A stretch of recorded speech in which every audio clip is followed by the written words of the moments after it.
Justin, Lotlot de Leon nagsalita na tungkol sa nangyaring talk-on nina Janine at Jericho Rosales. Nagsalita na si Lotlot de Leon ukol sa isyong kinasasangkutan ng kanyang anak na si Janine Gutierrez at ang aktor na si Jericho Rosales. Ilang beses nang naispatan ng mga netizen ang magkasama sina Janine at Jericho sa iba't ibang okasyon, kaya't nagkaroon ng mga haka-haka na maaaring may namamagitan sa kanilang dalawa. Maraming mga tao ang nagbigay ng mga opinyon at spekulasyon kung may romantikong relasyon nga ba ang dalawa.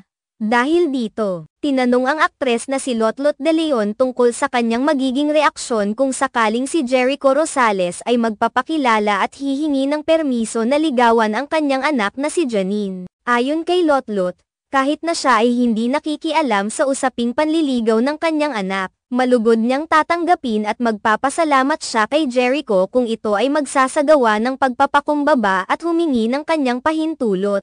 Bagamat hindi siya direktang nakikialam sa ganitong mga bagay, pinahahalagahan niya ang galang at respeto na ipinapakita ni Jericho sa pamamagitan ng paghingi ng permiso. Ipinaliwanag ni Lotlot na sa kanyang pananaw, mahalaga ang paggalang sa proseso ng panliligaw at pag-ibig.